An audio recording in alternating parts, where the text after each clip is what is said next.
Olá, boa noite. Veja no Brasil TV desta terça-feira, dia 18 de outubro.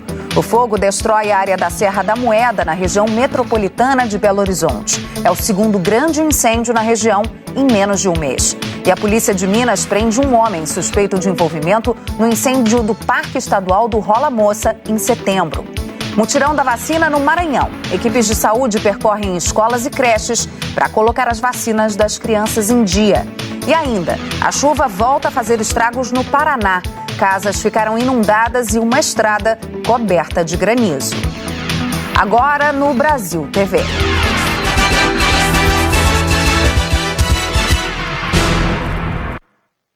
O Departamento Estadual de Investigação de Crimes contra o Meio Ambiente da Polícia Civil de Minas Gerais cumpriu mandado hoje na casa de um homem suspeito de colocar fogo na Serra do Rola Moça no mês passado. Raquel Freitas tem as informações.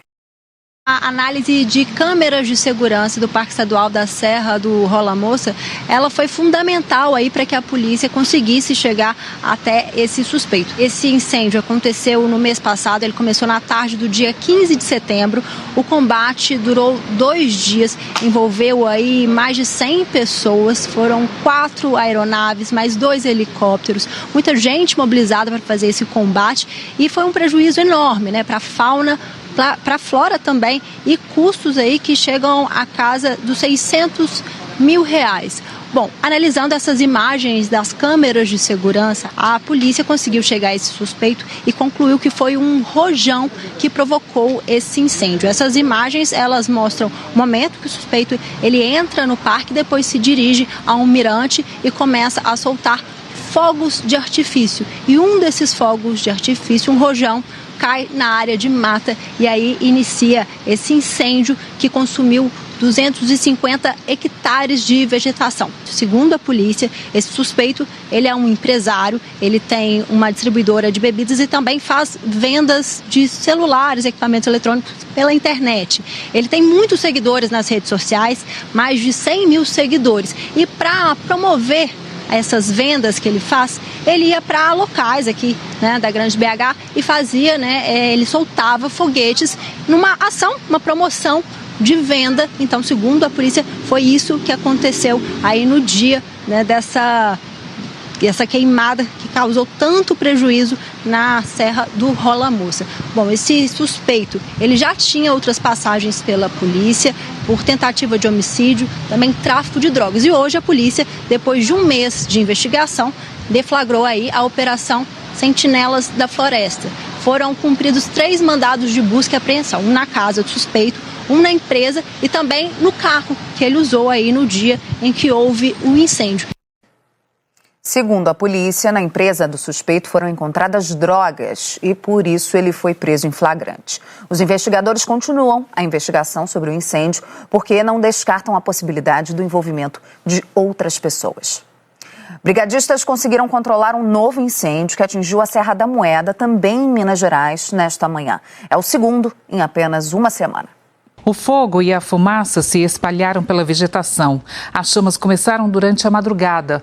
Por volta de 9 horas, o incêndio foi controlado e começou a fase de rescaldo com apoio de brigadistas, da Associação Mineira de Defesa do Meio Ambiente e do Instituto Estadual de Florestas. Na semana passada, outro incêndio atingiu a Serra da Moeda. Os bombeiros registraram em setembro pelo menos 285 chamados para apagar incêndios em vegetação na região metropolitana. O Instituto do Homem e Meio Ambiente da Amazônia, o IMAZON, divulgou hoje dados que mostram o avanço da destruição na Amazônia nos últimos meses. Gustavo Ferreira traz as informações. Oi, Lilian. De janeiro a setembro deste ano, a Amazônia registrou 9.069 quilômetros quadrados de floresta derrubada. Essa área é quase 8 vezes o tamanho da cidade do Rio de Janeiro. De acordo com o IMAZON, esse é o maior desmatamento para esse período nos últimos 15 anos. Só no mês de setembro, os satélites de monitoramento detectaram 1.126 quilômetros quadrados de área desmatada. Apesar da redução de 8% em comparação com setembro do ano passado, Esse foi o terceiro pior índice para este mês em uma década e meia. No mês passado, quase metade da derrubada de árvores foi registrada no Pará. Segundo os pesquisadores, a destruição avança em terras indígenas e unidades de conservação no estado. O Ministério do Meio Ambiente informou que não comenta dados não oficiais e disse que as ações de combate aos crimes ambientais são lideradas pelo Ministério da Justiça e Segurança Pública. O Ministério da Justiça disse que atua permanentemente com a Operação Guardiões do Bioma no combate ao desmatamento ilegal e queimadas, além de garantir a proteção de terras indígenas. Já o governo do estado do Pará informou que atua combatendo crimes ambientais e dá apoio a órgãos federais de fiscalização. A Polícia Federal fez hoje uma operação de combate a crimes contra a ANTT, a Agência Nacional de Transportes Terrestres. 5 mandados de busca e apreensão foram cumpridos em Brasília e em São Paulo. Hugo Evaristo tem os detalhes. As investigações começaram a partir de informações encaminhadas pela Subsecretaria de Conformidade e Integridade do Ministério da Infraestrutura. De acordo com a Polícia Federal, são investigados os crimes de corrupção praticados por um servidor efetivo da ANTT, Agência Nacional de Transportes Terrestres, e outros servidores comissionados também da agência. Hoje são cumpridos 5 mandados de busca e apreensão aqui em Brasília e também em São Paulo, referentes a 2 inquéritos em curso aqui na Polícia Federal. O primeiro que investiga o pedido de propina, vantagens indevidas por parte de um servidor da NTT que exercia o cargo de superintendente de passageiros da agência. Durante as apurações, a polícia descobriu um pedido de pagamento no valor de R$240 mil para atender o interesse particular de uma empresa. E esse valor poderia mudar de acordo com a lucratividade das empresas. Já outro inquérito apura que funcionários comissionados da agência tinham acesso indevido a informações sigilosas, privilegiadas da agência, que foram repassadas a um terceiro investigado, que utilizava essas informações como moeda de troca para outros interesses privados de algumas empresas junto à agência. Foram identificados, por exemplo, quase 18 mil acessos indevidos à estrutura física da Agência Nacional de Transportes Terrestres, onde esses comissionados conseguiam ter acesso a essas informações sigilosas. Caso essas hipóteses sejam realmente ratificadas, os investigados podem ser incursos, por exemplo, nas penas de crimes de corrupção passiva, associação criminosa, violação de sigilo funcional e usurpação de função pública, segundo a PF. A NTT disse que colabora com as investigações desde o início e que já tinha aberto um procedimento interno de apuração. A Delegacia de Repressão aos Crimes de Fronteira em Mato Grosso do Sul apreendeu quase 10 toneladas de maconha em Dourados. Oi, pessoal! A Delegacia de Repressão aos Crimes de Fronteira apreendeu essa grande quantidade de maconha que estava escondida em contêineres e caminhões em Dourados, aqui na região sul de Mato Grosso do Sul. Os investigadores da Defrom estavam monitorando um caminhão que saiu de Ponta Porã carregado com a droga e seria descarregado em um sítio às margens da BR-376. Em depoimento, um policial militar aposentado que estava no local disse que o caminhão havia sido deixado ali por um desconhecido. Mas esse policial caiu em contradição e admitiu que o veículo estava carregado com maconha. Na sequência, os investigadores encontraram 2 contêineres dentro de um galpão com quase 10 toneladas da droga. O policial aposentado preso por armazenar essa droga já tinha um mandado em aberto por tráfico de drogas. Gessé Lopes para o Brasil TV. Em outra operação contra o tráfico de drogas e o crime organizado, a Polícia Federal esteve hoje em 4 cidades da Baixada Santista. 100 agentes foram para as ruas cumprir 20 mandados expedidos pela 5ª Vara Federal Criminal de Santos. 3 eram de prisão preventiva. A Justiça também determinou o sequestro de todos os imóveis, veículos, valores depositados em contas bancárias e aplicações financeiras de 7 investigados. A investigação teve início há 1 ano e durante esse período os policiais apreenderam 1,5 toneladas de cocaína. A organização criminosa atuava na logística do tráfico internacional. Segundo os investigadores, a cocaína tinha como destino países da Europa e também da África. Com as informações obtidas aqui da Delegacia de Santos, nós iniciamos as investigações e com as informações e os cruzamentos, principalmente de inteligência, nós conseguimos identificar as empresas e os responsáveis por elas que transportavam a droga para o exterior. A empresa de fachada, ela adquiria produtos, principalmente açúcar, e a partir daí ela fazia a compra lícita, e quando ela fazia o estufamento da carga, ela alugava galpões, e nesses galpões eles faziam a introdução da droga dentro dos contêineres que iam para a Europa ou para a África. Ainda em São Paulo, a Polícia Civil fez hoje uma ação de combate a crimes cibernéticos aplicados contra várias cidades do estado, inclusive prefeituras do Oeste Paulista e também de Minas Gerais.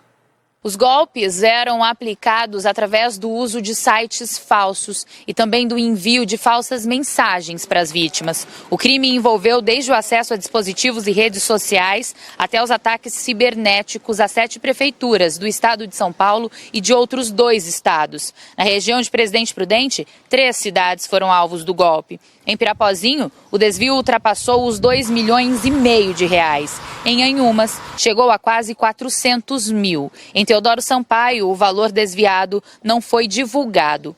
Ao todo, 68 mandados de busca e apreensão entre a primeira e a segunda etapa da operação foram cumpridos. Além disso, mandados de prisões temporárias também foram cumpridos pela Polícia Civil. Aline Costa para o Brasil TV. A Polícia Civil do Ceará investiga um acidente que matou uma turista e deixou outras 6 pessoas feridas nas dunas de Camocim, no litoral oeste do estado.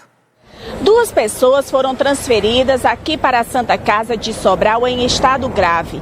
Outras 2 vítimas permanecem internadas no Hospital de Jijoca de Jericoacoara. Um homem e um adolescente de 15 anos, que seria o guia turístico do passeio, já receberam alta. O corpo da vítima fatal, identificada como Danúbia Daiane Reis, de 35 anos, foi trazido para a perícia forense aqui de Sobral e está aguardando a chegada de familiares para ser liberado. O acidente aconteceu no início da tarde de ontem, nas dunas da praia de Guriú, no município de Camocim, litoral oeste do estado. 3 casais de turistas do Mato Grosso que estavam hospedados em Jericoacoara faziam a rota das dunas junto com um adolescente de 15 anos que teria se apresentado como guia turístico. Segundo testemunhas, o carro trafegava em alta velocidade e acabou despencando de uma duna a uma altura de aproximadamente 10 metros. A polícia investiga se o adolescente estava conduzindo o veículo. Maristela Gláucia para o Brasil TV. Em Brasília, um homem morreu ao cair de uma altura de 6 metros na Cachoeira dos Anjos, no Gama. O acidente foi ontem à tarde. A Gessi escutou os gritos. Quando a gente correu para vir aqui na cachoeira, o rapaz já estava desmaiado lá. E a outra moça desesperada. Deusimário ajudou no socorro da vítima e contou que ele tentou descer a cachoeira. A moça estava sentada aqui com ele no colo, né? E um pano assim tampando a cabeça dele, que estava sangrando muito. Aí eu atravessei ali e digo, moço, o que aconteceu? Ele disse, não, ele foi tentar descer ali e caiu lá de cima, aqui embaixo. Segundo um morador da região, o homem teria consumido bebida alcoólica. O bombeiro perguntou para a moça que está... Não, para a outra que estava em pé aqui, uma mocinha que estava chorando muito. Aí ela falou que ele tinha consumido bebida alcoólica. O acidente foi ontem, às 3 horas da tarde, na Cachoeira dos Anjos, no Gama. Segundo os bombeiros, a vítima tinha 39 anos e estava acompanhada de 5 pessoas. Ele escorregou e caiu de uma altura de 6 metros. Segundo os moradores da região, o homem tentou descer a cachoeira pela lateral. Ele escorregou, bateu a cabeça e caiu aqui. Ele teve traumatismo craniano e uma parada cardiorrespiratória. A família dele conseguiu tirá-lo de cima das pedras e o corpo ficou neste local até a chegada dos bombeiros. A nossa equipe foi até o ponto da queda hoje pela manhã. É uma subida íngreme. Veja a dificuldade para descer a Cachoeira dos Anjos. O capitão do Corpo de Bombeiros conta que a família do homem demorou a pedir socorro aos bombeiros e que a vítima, ao entrar no helicóptero, teve uma parada cardiorrespiratória, não resistiu e morreu no local. O tempo-resposta é muito importante. Por isso que a gente sempre orienta, se for para esses locais, tenha um bom aparelho, saiba se localizar, vá com alguém experiente, porque os acidentes acontecem com todas as pessoas. Então você tem que ter essa cultura preventiva. Ingeriu bebida alcoólica, não se aventure. A Cachoeira dos Anjos fica na área rural do Gama, próximo ao cemitério da cidade, e é muito frequentada pelos moradores da região. No local, encontramos muito lixo e, em alguns pontos, até churrasqueiras improvisadas. A morte do homem está sendo investigada pela delegacia do Gama e ontem mesmo a perícia do IML esteve no local para fazer um laudo sobre a morte. Para avançar a cobertura vacinal, profissionais de saúde estão levando as vacinas para dentro de escolas e creches no Maranhão. A intenção é levar todas as vacinas do calendário normal e também da Covid-19 mais próxima das comunidades. Hoje foi a vez desta creche pública em um bairro de São Luís, que atendeu não somente as crianças, mas também os adultos, os pais e os familiares dessas crianças. Atualmente, o Maranhão tem o menor índice de cobertura vacinal se comparado com os últimos 5 anos para todas as vacinas e não somente Covid-19. Por exemplo, a BCG foi a única vacina que o Maranhão alcançou 51,27% de cobertura até o momento. Para todas as outras, não chegaram nem a 50% de cobertura, o que é considerado preocupante pelas autoridades em saúde. Olavo Sampaio, de São Luís, para o Brasil TV. Falta vacina BCG em postos de saúde do estado do Rio. Famílias estão peregrinando para conseguir vacinar os recém-nascidos. E até pacientes com câncer na bexiga estão com o tratamento interrompido pela falta da BCG. O neto da Sônia, João Felipe, tem 1 semana de vida. Ele já deveria ter sido vacinado com a BCG, mas ainda não foi. Eu estou correndo atrás dos direitos dele, de ter direito à saúde, à vacina pública. A Sônia mora em Nova Iguaçu e decidiu procurar a vacina de graça no município. Mas está sendo um desafio. Nós viemos 2 vezes aqui no Vasco Barcelos, fomos no Vila Tânia, no bairro de Comendador Soares, e não tem a vacina. E quando a gente chega aqui, a informação é que no município de Nova Iguaçu não tem a vacina BCG. E aí, o que vocês vão fazer? Vamos ter que pagar a vacina. No meio da entrevista com a dona Sônia, para um outro casal com recém-nascido que está saindo também e não consegue vacinar o bebê. A gente tentou agora, pediram pra gente vir aqui e não tem, tá em falta. A gente tá rodando o dia todo já praticamente com ele, já mais de 7 dias pra gente dar a vacina e não consegue. Nossa equipe entrou em contato com 15 unidades municipais de saúde lá do Rio para apurar se a capital enfrenta o mesmo problema. Apenas 4 atenderam o telefone e somente 2 confirmaram ter estoque de BCG. A BCG é uma vacina fundamental no Brasil. Ela previne, por exemplo, meningite por tuberculose. É útil também na prevenção de hanseníase, que é a lepra. Uma outra função fundamental é no tratamento do câncer de bexiga. A mãe da Janaína está com câncer na bexiga. Tratamento comprometido, porque não consegue a BCG. Mesmo particular, ela não se encontra. Segundo informação, essa fábrica está fechada aqui no Brasil. E somente por importação é possível conseguir essa medicação. A Secretaria Estadual de Saúde do Rio informou que as vacinas são enviadas pelo Ministério da Saúde. Nós entramos em contato com o Ministério para saber se há previsão para essa distribuição, mas ainda não recebemos resposta. Um caminhão com 6 toneladas de mercadoria bateu na parede de uma casa em São Paulo. O veículo só foi retirado perto das 9 da manhã. E o problema é que na área o tráfego de caminhões é proibido. Por um triz não foi mais grave. A marca na parede da casa é quase nada perto do susto da família do Marquinhos. Nós estávamos dormindo, aí ouvimos as freadas patinando e acordamos já com o choque dele na parede de casa. Ninguém se machucou, mas o trânsito ficou bloqueado por horas na rua Valério Ramos, na Brasilândia, Zona Norte, depois que esse caminhão tentou subir. O motorista não conseguiu passar pela curva fechada, a carreta voltou de ré e bateu na casa. Num lugar onde, aliás, o tráfego de caminhões é proibido. Eu entrei na avenida e o GPS foi me jogando para cá. A gente não conhece o bairro, né? É a primeira vez que eu estou vindo fazer essa entrega aqui. E quando chegou aqui não tinha saída, não tinha para onde ir. Eu tentei voltar de ré. Só que como a curva é muito forte, ia descer, o caminhão não dominou. Foi por volta das 4h30 da manhã. Quase 5 horas depois, a situação continua desse jeito aqui. A carreta continua travando as ruas aqui da região. E agora a equipe da CET está tentando fazer o seguinte: eles colocaram esses cabos de aço e vão tentar arrastar a carreta para aquela rua ali, para ver se finalmente o caminhão consegue descer por onde veio.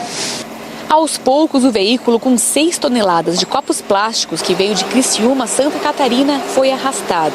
O Marquinhos diz que situações assim acontecem com frequência aqui. Todo mês acontece isso aqui, todo mês. E tem uma placa de proibido o caminhão, mas ela está lá na esquina com a Coronel Joaquim Miranda da Silva, como na verdade deveria estar de esquina aqui com o Arthur Noronha. Nós questionamos a Prefeitura de São Paulo sobre um possível aumento na sinalização e também perguntamos se e como o caminhoneiro será punido, mas ainda não recebemos uma resposta. E a seguir, o início da obra de demolição da rocha no caminho do Santuário de Nossa Senhora da Piedade, em Caeté. As visitas ao local estão suspensas desde que o risco foi identificado no fim de semana.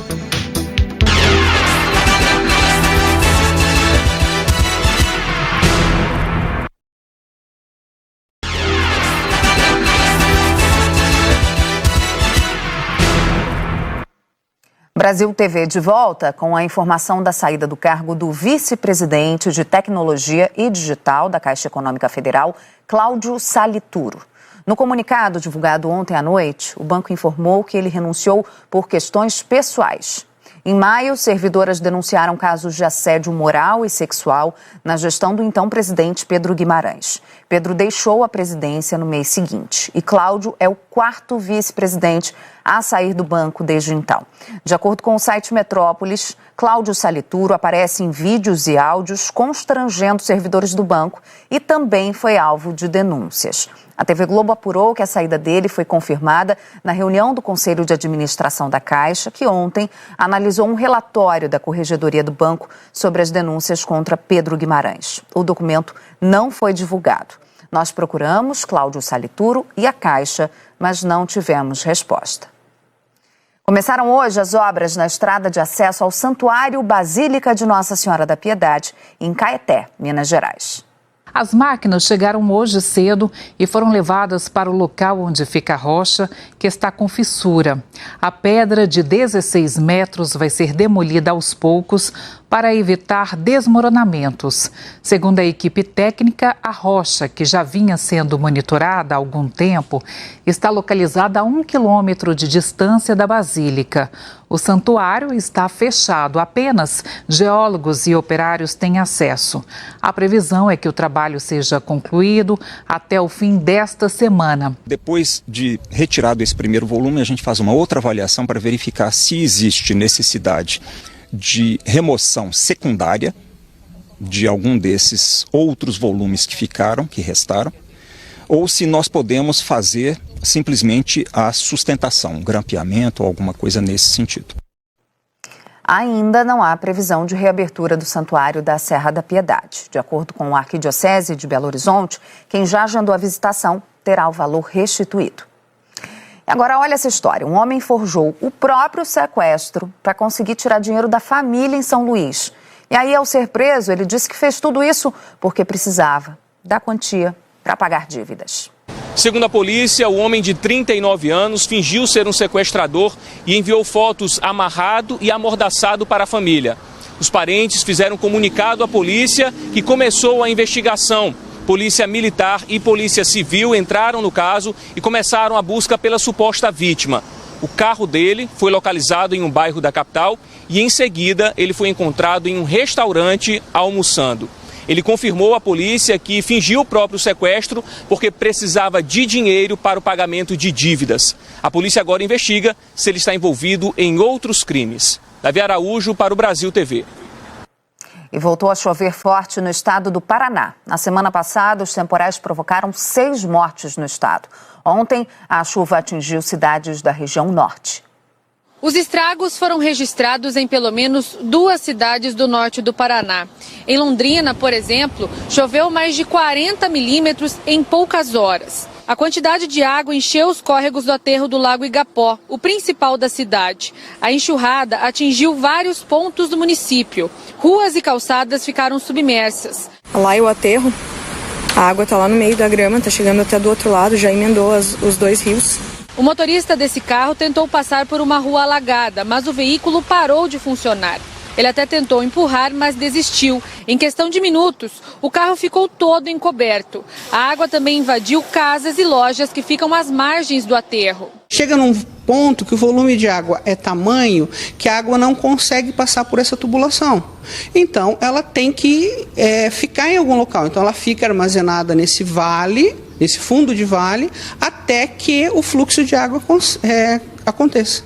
Em outro ponto de Londrina, vielas foram tomadas pela quantidade de água que assustou a dona Extra. Meu Deus, tem misericórdia. A enchente também invadiu uma casa.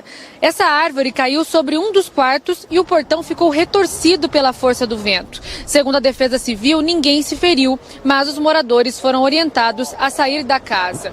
Outros estragos também foram registrados na cidade de Ortigueira. Por aqui, pelo menos 10 casas foram destelhadas pela força de uma chuva de granizo. Molhou tudo, molhou minha cama, molhou todos os móveis de casa, tudo. Vários motoristas que passavam pela BR-376 em Ortigueira se surpreenderam com a quantidade de granizo.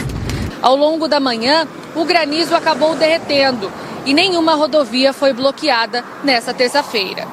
Mônica Dal, para o Brasil TV. E o Brasil TV fica por aqui. Outras notícias logo mais no Jornal Nacional, às 8h40 da noite, hora de Brasília. Uma ótima noite para você.